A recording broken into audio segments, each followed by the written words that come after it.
यीशु मसीह के नाम से सबको जय मसीह की। आज का वचन है उत्पत्ति की किताब उसका 12 अध्याय 7 वचन। तब यहोवा ने अब्राम को दर्शन देकर कहा, यह देश मैं तेरे वंश को दूंगा। और उसने वहाँ यहोवा के लिए जिसने उसे दर्शन दिया था एक वेदी बनाई। मेरे प्रियो, इस वचन को हम पहले एक बार देख चुके हैं, लेकिन फिर भी इस वचन को आज के दिन में मनन करने के लिए हुए हैं। इस वचन के द्वारा हम मनन करने जा रहे हैं। अब्राहम जो है वेदी बनाई। वेदी क्या होता है?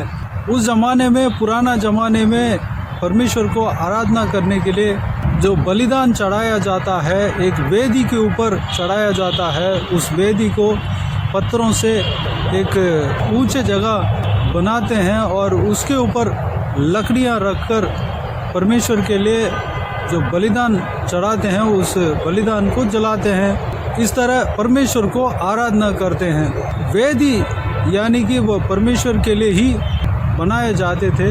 उसमें परमेश्वर को बलिदान चढ़ा के आराधना करते थे। उसमें पुराना नियम में उत्पत्ति के बाद, लेवी व्यवस्था के बाद धन्यवाद की बलि चढ़ाया जाते थे और पाप के लिए बलि चढ़ाया जाते थे और कई सारे बलियां चढ़ाए जाते थे जो कि वह यहोवा के लिए था। यहोवा उसमें प्रसन्न होते थे और यहोवा उस बलि को जो जलाया जाते हैं उस बलि को ग्रहण करते थे। वह सुखदायक सुगंध करके परमेश्वर उसको सूंघते थे, ग्रहण करते थे। यानी कि परमेश्वर मनुष्य का इस भेंट के द्वारा जो आराधना को ग्रहण करते थे। मेरे प्रियो, अब्राहम जहाँ कहीं भी गया था एक वेदी बना लिया था, क्योंकि एक इंसान जो है कहीं भी रहना है तो एक उनको रहने के लिए तंबू चाहिए या तो मकान चाहिए। उनको भोजन के लिए कुछ अन्न का व्यवस्था चाहिए। भोजन को बनाने के लिए, रोटियां बनाने के लिए भट्टी चाहिए। इस प्रकार जो इंसान के लिए आवश्य था, अब्राहम के लिए आवश्य था, वो सब कुछ जिस तरह अब्राहम ने व्यवस्था किया, वैसे ही परमेश्वर को आराधना करने के लिए भी वेदी भी बनाया, क्योंकि वह भी अवश्य था। हम इसी अध्याय में हम यहाँ पर शुरू से लेकर जब हम पढ़ते हैं तो अब्राहम को परमेश्वर बुलाते हैं, मेसोपोटामिया देश को छोड़कर कनान देश में आने के लिए कहते हैं। परमेश्वर का बात को मानकर अब्राहम जो है परमेश्वर के आज्ञाओं के अनुसार उनके सारा जो उनका पत्नी और भतीजा, जो उनका परिवार है, सबको लेकर और जो जितना धन संपत्ति उनके पास था सब कुछ लेकर वह कनान की ओर आते हैं। इस विषय को हम इस अध्याय में देख सकते हैं। जो ज़रूरत था, जो उनके लिए जीने के लिए चाहिए था, सब कुछ वो लेकर आ रहे हैं, क्योंकि उनके लिए जीने के लिए तंबू चाहिए और भट्टियाँ, भोजन बनाने के लिए जो ज़रूरतें हैं सब कुछ चाहिए और कुछ कमाने के लिए भेड़ बकरियां चाहिए। वो सब कुछ लेके आ रहे हैं। जो कुछ भी उनके पास संपत्ति जो थे उसको लेकर आ रहे हैं, क्योंकि वहाँ पर गुजारा करना है उनको। उनका परिवार को खाने पीने के लिए, भोजन के लिए और रहने के लिए चाहिए। ठीक उसी तरह जो ज़रूरतें के मुताबिक उनका साज और सामान को साथ में लेकर आ रहे थे, उसी तरह वेदी भी बना लिए थे। मेरे प्रियो, हमारे जीवन में हमें क्या क्या ज़रूरत पड़ता है जीने के लिए, एक बेसमेंट क्या क्या ज़रूरत पड़ता है। एक तो अन्न बनाने के लिए हम आजकल गैस, चूल्हा ये सब रख रहे हैं, और जो खाने पीने के लिए प्लेटें और नहाने के लिए सुविधा और सब कुछ, कपड़े रखने के लिए कुछ जगह, अलमारी, ये सब कुछ रख रहे हैं। वैसे ही जो चीज़ हमें ज़रूरत पड़ता है वो सब कुछ हम रख रहे हैं, क्योंकि वो सारा चीज़ हमको जीने के लिए ज़रूरत है। ठीक उसी तरह परमेश्वर को आराधना करना भी हमारे लिए ज़रूरत है। परमेश्वर के लिए वेदी जो है पुराना नियम में बनाते थे, क्योंकि उस वेदी के ज़रिए परमेश्वर को आराधना करते थे। इसलिए अब्राहम जो है जहाँ कहीं भी जाता था एक वेदी बनाकर परमेश्वर को आराधना करता था। जहाँ रहता था वहाँ पर एक वेदी बना लेता था, क्योंकि परमेश्वर को आराधना करना अवश्य है। इस बात को अब्राहम जानता था। मेरे प्रियो, हमारे जीवन में भी, हमारा जो जीव काल में भी ऐसा होना चाहिए। हम जहाँ कहीं भी जाते हैं, अगर इस वीडियो को देखने वालों में से कुछ लोग एक जगह पे स्थिर रहते होंगे, कुछ लोग जगह जगह फिरते होंगे, क्योंकि काम के उपलक्ष्य में, काम के कारण, बिजनेस के कारण या नौकरी के कारण इधर से उधर ट्रांसफ़र होते होंगे।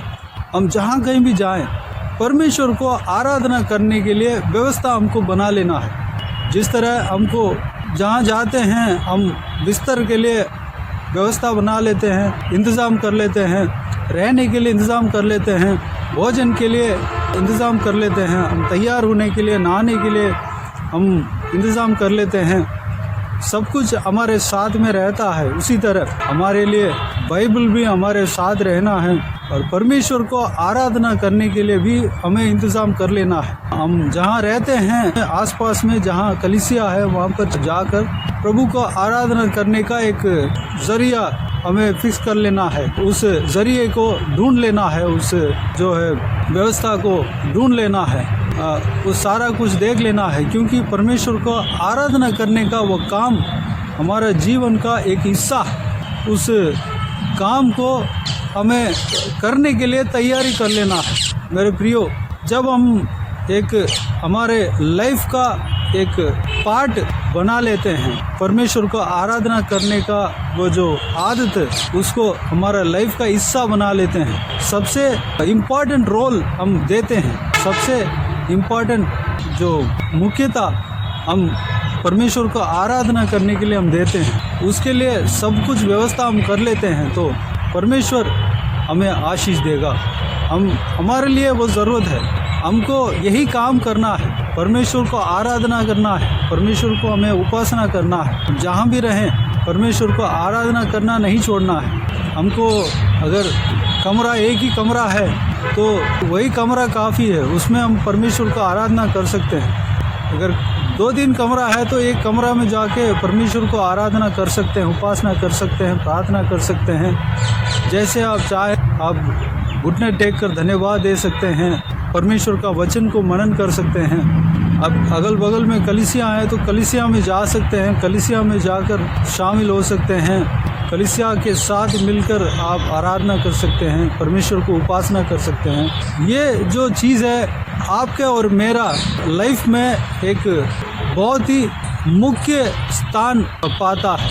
ये कार्य जो है हमारा जीवन में मुख्य स्थान पाता है। उस मुख्य स्थान को हमारा जीवन में रहने देना है, हम उसको कम नहीं करना है बल्कि ज़्यादा करना है। मेरे प्रियो, जिस तरह अब्राहम उस कार्य में जो कि परमेश्वर को आराधना करने का विषय में अलर्ट रहा, वह चौकस रहा, जहाँ कहीं भी जाता था उस कार्य में स्थिर रहा, उस कार्य को करने के लिए चौकस रहा, उस कार्य को किया भी, वैसे ही हमें भी करना है। अगर हम करेंगे, परमेश्वर को आराधना करने का उस काम में हम चौकस रहेंगे, दिन प्रतिदिन जहाँ कहीं भी हो परमेश्वर को आराधना करेंगे, तो परमेश्वर हमें जिस तरह अब्राहम को आशीष दिया, हमें भी आशीष देने का सामर्थ्य परमेश्वर रखता है, हमें भी आशीष दे सकता है। वह देखेंगे मेरा ये पुत्र जो है, मेरा पुत्री जो है, इस हालत में भी मुझे आराधना कर रही है, आराधना कर रहा है। इस तरह देखकर परमेश्वर आपको आशीष दे सकता है, बहुतायत से आशीष दे सकते हैं। हमारे हालत को परमेश्वर जानता है, हमारे जो स्थिति को परमेश्वर जानता है, हम जिस हालात से गुजर रहे हैं वो भी परमेश्वर जानता है। हम मुश्किल, बड़ी कठिनाइयों के साथ जो परमेश्वर को आराधना करने के लिए स्ट्रगल करके हम आराधना करेंगे, तो परमेश्वर उस बात को भी देखता है, उस बात को समझता है। परमेश्वर ज़रूर आपके प्रयास को आशीष देगा, आपके उस परमेश्वर का आराधना करने का उस चाहत को, और पूरी तरह आप लगन के साथ वो उस कार्य को कोशिश करके परमेश्वर को आराधना करते हैं, मैं कैसे भी क्यों ना हो परमेश्वर को आराधना करना है, इस तरह आप सोचकर आप आराधना कर रहे हैं, उस आपके सोच को परमेश्वर आदर करेगा, उस सोच का रिजल्ट आपको मिलेगा, परमेश्वर उस सोच का बदला आपको देगा, हौताए से आशीष देगा। आप कुछ दिन स्ट्रगल करेंगे, बाद में परमेश्वर आपको आराधना करने के लिए, प्रार्थना करने के लिए, परमेश्वर का सेवा करने के लिए बहुत ही अच्छा फैसिलिटी बना कर देंगे। आप बहुत ही आराम से, बहुत ही अच्छे से, तसल्ली से आप परमेश्वर को आराधना कर सकते हैं। उस तरह की माहौल बनाकर परमेश्वर आपको देंगे। मेरे प्रियो, परमेश्वर को आराधना करने के लिए हम हमेशा लगे रहें, चाहे कोई भी परिस्थिति क्यों ना हो, परमेश्वर को आराधना करें, जिस तरह हमारे पुरखा अब्राहम ने किया था। और अब्राहम ही नहीं बल्कि जितने भी पवित्र लोग थे, सारे लोगों का जीवन में देखेंगे तो परमेश्वर का आराधना करने में वो सिंसियर थे। मेरे प्रियो, उनकी तरह हम परमेश्वर को आराधना करने में चौकस रहें। आइए इस बात के लिए हम परमेश्वर के हाथों में समर्पित करें। आइए हम प्रार्थना में जाएं। स्वर्गीय पिता, दयालु परमेश्वर, आपको धन्यवाद देता हूँ आज के इस आपके बहुमूल्य वचन के लिए। आपको धन्यवाद देता हूँ परमेश्वर, बीते हुए दिनों में हमें संभाला, बचाया, सुरक्षित रखा। आपको धन्यवाद देता हूँ आज के दिन में जो आपके द्वारा जो हमने आपके बहुमूल्य वचन में मनन किया है पिता, जो कि आपको आराधना करने में हमें चौकस रहना परमेश्वर, उस बात के लिए अपने आप को आपके हाथों में सौंपते हैं परमेश्वर। हम जो कुछ भी परिस्थिति में क्यों ना हो परमेश्वर, आपको आराधना करने के लिए हम चौकस रहने पाएँ, आपको उपासना करने के लिए हम चौकस रहने पाएँ, आपके कलीसिया में जाने के लिए, आपके लिए समय देने के लिए परमेश्वर हम चौकस रहने पाएँ परमेश्वर।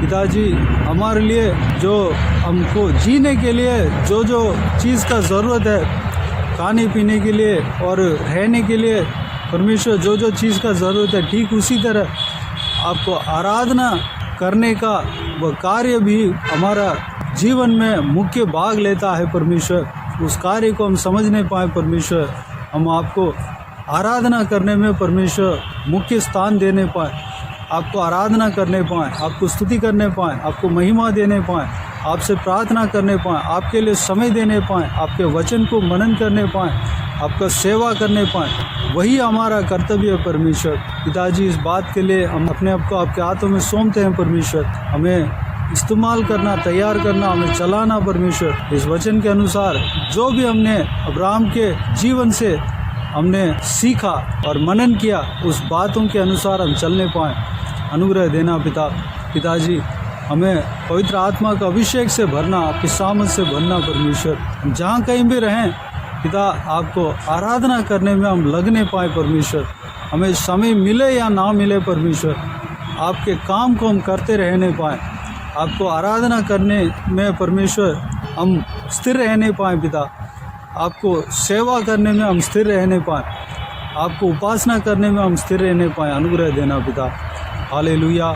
धन्यवाद देता हूँ परमेश्वर, सारा व्यूअर्स को इसी तरह आशीष देना परमेश्वर। हालेलुया। जो कोई विजन इस वीडियो को देख रहे हैं, सभी के जीवन में इसी तरह कार्य करना, सबको इसी तरह चलाना परमेश्वर, क्योंकि हम आपका आराधना उपासना करना हमारा काम है, हमारा कर्तव्य है परमेश्वर। उस काम को हम करते रहने पाएँ पिता, उस काम से हम दूर ना हटने पाएँ, बल्कि हम हमारे जीवन में उस काम के लिए समय को बढ़ाने पाएँ और आगे बढ़ने पाएँ पिता, अनुग्रह देना। बाकी सारे बातों का आपके हाथों में सौंपते हैं परमेश्वर। सारा व्यूअर्स को आशीष देना, संभालना, इस वचन के अनुसार आशीष देना पिता। किसी को भी कोई भी कमी कटी ना होने देना, भरपूर आशीष देना। कोई भी जन बीमार हो तो उनको आपके हाथों में सौंपते हैं, उन्हें छूना, चंगा करना, प्रभु यीशु मसीह के नाम से चंगा होने पाएँ। जिनको भी दुख हो, तकलीफ हो, सारा दुख तकलीफ को दूर करना, परेशानी को दूर करना, आंसुओं को पोंछना परमेश्वर। हालेलुया। बुजुर्गों को आपके हाथों में सौंपते हैं, महिलाओं को आपके हाथों में सौंपते हैं, बच्चों को आपके हाथों में सौंपते हैं। सभी को सुरक्षित रखना, संभालना, आपके लहू से छिपाना, हर एक के ऊपर आपके हाथ बने रहने पाएँ, हमेशा के लिए बने रहने पाएँ। जहाँ कहीं भी जाते हैं आते हैं परमेश्वर, हर एक के संग रहना, सुरक्षित रखना पिता। धन्यवाद। परिवार को आशीष देना पिता, परमेश्वर उनका सारा परेशानी जो कुछ भी है, सारा परेशानी को दूर करना पिता, शांति आनंद से भरना, खुशी से भरना परमेश्वर। धन्यवाद, हालेलुया। बाकी सारे बातों का आपके हाथ में सौंपते हैं। सारा आदर महिमा जलाल आपको मिलते रहे। सारा दुआ प्रार्थना को प्रभु यीशु मसीह के नाम से मांगते हैं, सुन और ग्रहण कर। आमीन आमीन। प्रभु यीशु मसीह के नाम से प्रभु यीशु मसीह का आशीष और अनुग्रह हम सभी के ऊपर बने रहें। आमीन आमीन। मेरे प्रियो, इस चैनल को सब्सक्राइब करें और शेयर करें। अगर किसी को भी प्रार्थना का विषय हो तो डिस्क्रिप्शन में दिए हुए नंबर पर कॉल करके प्रार्थना करा सकते हैं। हम आपके लिए प्रार्थना करेंगे। आप अपने व्यक्तिगत प्रार्थना में हमारे लिए प्रार्थना कीजिए। इस सेवकाई के लिए, इस सेवकाई का उन्नति के लिए, इस सेवकाई में जुड़े हुए हर एक जन के लिए, हर एक का आत्मिक उन्नति के लिए, तरक्की के लिए, आत्मिक आशीष के लिए, संसारिक आशीष के लिए, पारिवारिक आशीष के लिए प्रार्थना करें। प्रभु यीशु आप सबको आशीष दे। इस सेवकाई के द्वारा परमेश्वर आपके जीवन में कार्य किया हो वो भी हमें बता सकते हैं, ताकि हम सब मिलकर परमेश्वर को धन्यवाद दे सके, महिमा कर सके। प्रभु यीशु आप सबको आशीष दे। आमीन आमीन।